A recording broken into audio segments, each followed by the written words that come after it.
साल में पैदा हुआ। ओवैसी साहब जैसा लीडर ऐसा 100-200 साल किसी कौम में पैदा नहीं होता। आज हमारे अगर दलित भाई यहाँ हो तो चमार भाई यहाँ हो तो उनकी कौम में उनके लिए फख्र की बात है कि उनकी कौम को एक अम्बेडकर मिला था, डॉक्टर B.R. अम्बेडकर साहब। उनकी कौम में एक B.R. अम्बेडकर साहब पैदा हुए थे, आपकी कौम में बैरिस्टर असदुद्दीन हुए थे।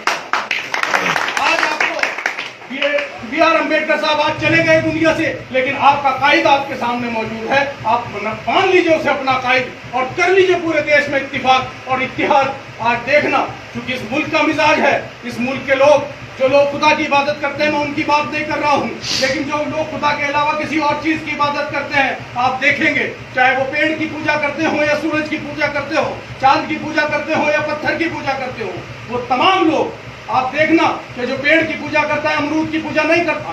अमरूद खाने को देता है, फल होता है, बहुत अच्छा होता है, कैल्शियम भी होता है, आयरन भी होता है, फॉस्फेट भी होता है, सोडियम भी होता है, लेकिन उसकी पूजा नहीं होती। अनार बहुत अच्छा लगता है, बहुत अच्छा फल है, खून बढ़ाता है, लीवर को फायदा देता है, भरपूर आयरन है उसमें, लेकिन उसकी पूजा इबादत नहीं करता कोई। इबादत किसकी की जाती है? इबादत की जाती है पीपल के पेड़ की। क्यों की जाती है? ना वो फल देता, ना वो फूल देता, फिर भी उसकी इबादत की जाती है। वो इसलिए की जाती है क्योंकि वो बड़ा है, और आप जिस दिन इकट्ठे होकर बड़े हो गए उस दिन लोग आपके साथ आएंगे, आपकी बात मानेंगे।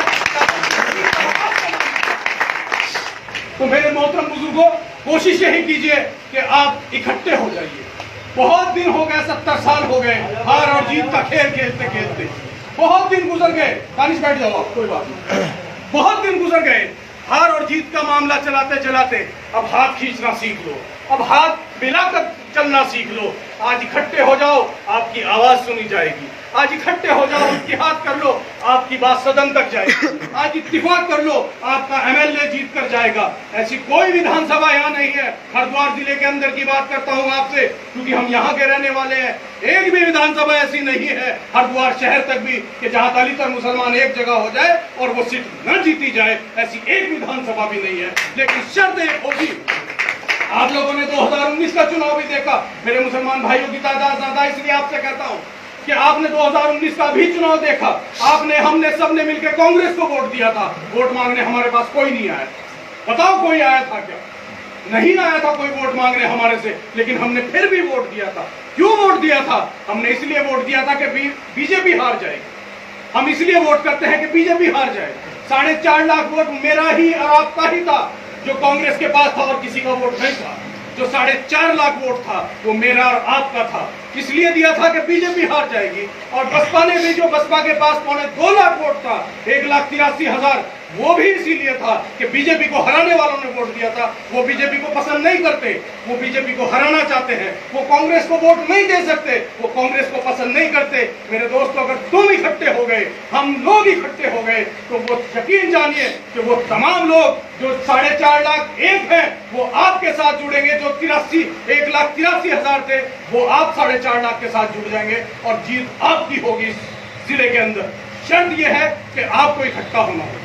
मैंने अभी जैसा अर्ज किया, बड़े बनकर दिखाना होगा। इबादत तभी होती है जब बड़ा दिखाई देता है। यहाँ पर जो इबादत परस्त लोग हैं, हम लोग उस खुदा की इबादत करते हैं जो नहीं दिखाई देता।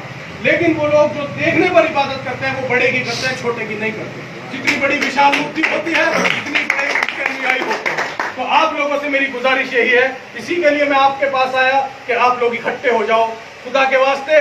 अब लोग, सब लोगों के, किसी के बहकाए हुए मत आओ। बहुत लोग आएंगे, कोई बिरादरी का वास्ता देगा, कोई कौम का वास्ता देगा, कोई पार्टी का वास्ता देगा, कोई नफे नुकसान का वास्ता देगा। मुझे एक बात छोटी सी बता दीजिए, आप सबके सामने 2019 का चुनाव उत्तर प्रदेश का, अभी जो MP का चुनाव हुआ, मायावती जी और अखिलेश जी मिलकर चुनाव लड़े। सब जानते हैं इस बात को।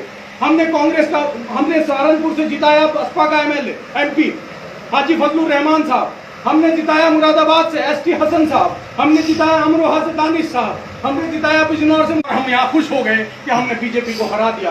वाकई सही बात है कि हम यहाँ तो खुश हो गए कि हमने बीजेपी को हरा दिया। लेकिन जब सदन में NRC का बिल पास हो रहा था, जब सदन में 3 तलाक का बिल पास हो रहा था, जब सदन में 377 पर बहस हो रही थी, जब सदन में और तमाम बिलों पर बहस हुई, तो आप सोचिए ये लोग कहाँ खड़े थे। ये लोग तमाम, जो हमारे मुसलमान भाई भी जो दूसरी पार्टियों से जीत के गए, वो वहां कहाँ खड़े थे। हाजी फजलुर रहमान तो मुसलमान थे, एसटी हसन तो मुसलमान थे, कुंवर दानिश तो मुसलमान थे।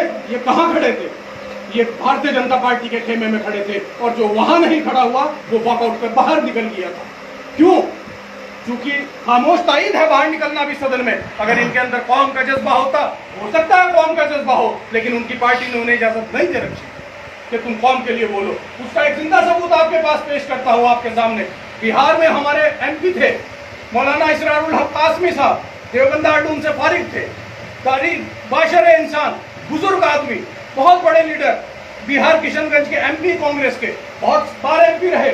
और वो वहां पर जब 3 तलाक का बिल पास हो रहा तो वो ओवैसी साहब अकेले चिल्लाते रहे। जब सदन समाप्त हुआ अकेले खड़े थे, कह रहे थे ओवैसी साहब कि मैंने अपनी जिंदगी में इतना अकेलापन महसूस नहीं किया, मैंने अपने वालिद को कब्र में उतारा उस वक्त भी अकेलापन महसूस नहीं किया, लेकिन जब मैं इन 23 एमपी मुसलमान वहां थे, मैं इन 23 के घर पर गया, मैंने इनसे जाकर कहा कि देखो शरीयत तुम्हारी और मेरी एक है, सियासी पार्टी मेरी और तुम्हारी अलग है, इलेक्शन हम एक दूसरे के मुखालिफ होकर लड़ेंगे, लेकिन ये शरीयत का मामला है, ये 3 तलाक का मामला है, कुरान तुम्हारा भी वही है जो मेरा है, खुदा तुम्हारा भी वही है जो मेरा है, रसूल तुम भी उसी को मानते हो जिसको मैं मानता हूं, तो क्यों ना हम इसमें आकर खड़े हो जाए, क्यों ना हम लोग जो है इस मुद्दे पर आकर सदन के अंदर इकट्ठे खड़े हो जाए। लेकिन हुआ क्या?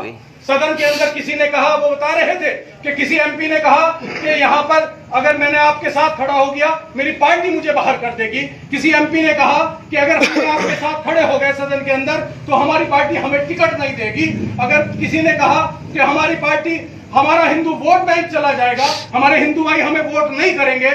किसी ने कहा मैं चुनाव हार जाऊंगा, लेकिन किसी ने यह नहीं कहा कि बैरिस्टर साहब मैं आपके साथ खड़ा होऊंगा। ये पोजीशन है दूसरी पार्टियों से जीत के आने वालों की। और बैरिस्टर साहब जब अकेले वहां पर चिल्लाते रहे, जब सदन में 3 तलाक का बिल पास हो गया, बाहर निकले, मीडिया ने मौलाना इसरारुल हक कासमी साहब को पकड़ लिया और कहा कि मौलाना एक बात बताइए, ओवैसी साहब अंदर इतना चिल्ला रहे थे, ये क्यों चिल्ला रहे थे? उन्होंने कहा कि ये शरीयत को लेकर चिल्ला रहे थे, कि शरीयत की बात ठीक कर रहे थे, कुरान और हदीस की रोशनी में कर रहे थे, कि हाँ कुरान और हदीस की रोशनी में कर रहे थे, कि फिर आप तो शरीयत के बैरिस्टर हो, वो तो कानून के बैरिस्टर है, इंग्लैंड से पढ़ के आए हो, आप देवबंद आर्डून से पढ़कर आए हो, तो आप तो शरीयत के बैरिस्टर हो, आपने क्यों उसका विरोध नहीं किया, उनका साथ क्यों नहीं दिया वहां सदन में? तो उन्होंने कहा कि मेरा भी दिल चाह रहा था मैं इस काले कानून का मुखालफत करूं। आप यूट्यूब पर सुन सकते हैं, एक अल्फाज जो मैं कह रहा हूं एक भी झूठा नहीं है। उन्होंने कहा कि मेरा भी दिल चाह रहा था मैं इस काले कानून की मुखालफत करूं। उन्होंने कहा कि मेरा भी दिल चाह रहा था कि मेरी शरीयत में मुदाखलत की जा रही, मेरी शरीयत को तोड़ा और मरोड़ा जा रहा है, मैं भी इसका विरोध करूं, लेकिन मेरी पार्टी की सदर सोनिया गांधी ने मुझे बोलने की इजाजत नहीं दी। ये होती है पार्टी की अहमियत। आपका अकेला एमपी था, उसकी पार्टी अपनी थी, वो सदन में चिल्लाया खड़े होकर। सवाल तादाद का है मेरे दोस्तों कि आपकी तादाद अगर सदन में ज्यादा होगी, आपकी तादाद अगर असेंबली में ज्यादा होगी, आपकी तादाद जिला पंचायत में ज्यादा होगी, तो आपकी बात सुनी जाएगी, आपकी बात मानी जाएगी, और मानी तब जाएगी जब आपकी तादाद ज्यादा होगी। और तादाद उसी वक्त ज्यादा हो सकती है जब आप एक झंडे के नीचे आ जाओगे, जब आप एक हो जाओगे। मुझे यहाँ से इलेक्शन नहीं लड़ना, लेकिन मैं अपनी कौम का दर्द लेकर अपने घर से निकला हूँ कि मेरी कौम इकट्ठी हो जाए, मेरी कौम जाग जाए, मेरी कौम का युवा इकट्ठा हो जाए, मेरी कौम का युवा इनकलाब लेकर आ जाए। सर उठे तो सही जुल्म के सामने, तभी तो जालिम का वक्त हिसाब आएगा। सर उठे तो सही जुल्म के सामने, तभी तो जालिम का वक्त हिसाब आएगा। तो कोशिशें अपनी यूं ही जारी रखो, देखना एक दिन इनकलाब आएगा। इनकलाब लाना है, जहां अगर इनकलाब पैदा करना है, अगर यहाँ इनकलाब बर्पा करना है आपको, तो आप इकट्ठे हो जाइए, आप इत्तिफाक कर लीजिए, आप इत्तिहाद कर लीजिए, आप अपनी तमाम बातों को भूल जाइए और आप इकट्ठे होकर बैरिस्टर साहब की बात कीजिए, अपनी अजीजदारी में जाइए, रिश्तेदारी में जाइए, उन्हें साथ लाइए, पार्टी के साथ जोड़िए और सबसे कहिए कि अब हमारा उत्तराखंड के अंदर हमारा सियासी घर मौजूद है। जिसका अपना घर होता है वो दूसरे के घर में किराए पर नहीं रह सकता। हम अपने घर में रहेंगे, अपने घर में मालिक बनकर रहेंगे। हमारी बात पार्लियामेंट में भी होगी, हमारी बात असेंबली में भी होगी, हमारी बात जिला पंचायत में भी होगी, लेकिन वो होगी तभी जब आप इकट्ठे हो जाओ। उसी दिन होगी जिस दिन आप इकट्ठे हो जाएंगे। तो मैं आप लोगों से इसी अल्फाजों के साथ आप लोग गौर कीजिए इस बात पर, अपनी अपनी अजीजदारी में जाइए, जोड़िए पार्टी के साथ, बैरिस्टर साहब की बात सुनाइए, जो हमारे दलित भाई हैं उन्हें बताइए कि उनके आरक्षण को खत्म करने की एक पूरी तैयारी है, लेकिन उनके संविधान को बचाने वाला एक शख्स है जिसका नाम बैरिस्टर असदुद्दीन ओवैसी। वो खाली मुसलमानों की लड़ाई नहीं लड़ते, वो हिंदू भाई की भी लड़ाई लड़ते हैं, वो मजलूम की भी लड़ाई लड़ते हैं, जो कमजोर है उसकी भी लड़ाई लड़ते हैं। वो जालिम का साथ नहीं देते। अगर हिंदू भाई मजलूम है और मुसलमान जालिम है तो हम मुसलमान के खिलाफ है, हम उस मुसलमान के खिलाफ है जो जुल्म करेगा। हम उस मजलूम के साथ है, चाहे वो किसी भी बिरादरी का हो, किसी मजहब का हो। हम मजलिस ये बताती है, बैरिस्टर साहब ये बताते हैं, और हमारे सब के आका नामदार नबी करीम सल्लल्लाहु अलैहि वसल्लम ने 1400 साल पहले हमें ये बताया था कि मजलूम का साथ दो और जालिम की मुखालफत करो। तो जालिम की मुखालफत करने के लिए आज एक शख्स मौजूद है जिसका नाम बैरिस्टर असदुद्दीन ओवैसी है। तो मेरी आप लोगों से गुजारिश है कि उन खुदा के वास्ते, अब वक्त बहुत गुजर चुका, 70 साल देख लिया, अब किसी को देखना बाकी नहीं है। कांग्रेस को वोट देकर देख लिया, 60 साल तक सपा को वोट देकर देख लिया, बसपा को वोट देकर देख लिया, कुछ हासिल नहीं हुआ।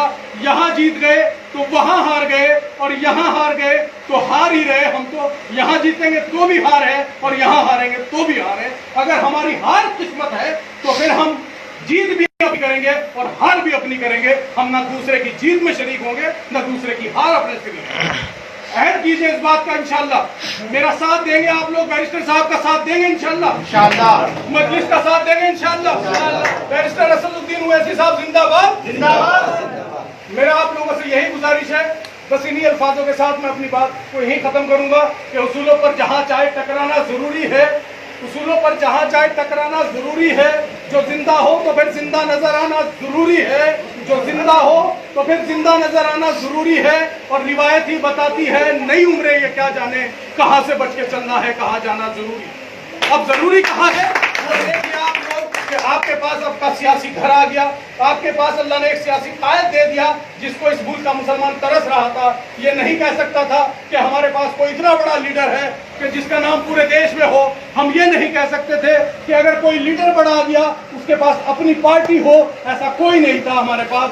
अल्लाह ने हमें 100-150 साल के बाद एक ऐसा कायद दे दिया, एक ऐसा रहनुमा दे दिया, एक ऐसा काबिल दे दिया, एक ऐसी पार्टी दे दी जो अपनी पार्टी लेकर आपके पास आया और आपको कह रहा है कि ये आपका सियासी घर ये है आपका, आप अपने सियासी घर में रहो, अपनी सियासी जमीन तैयार करो, अपने आप को मजबूत करो, इकट्ठे हो जाओगे, लोग आपके पास आएंगे। आज इस तरह आज हम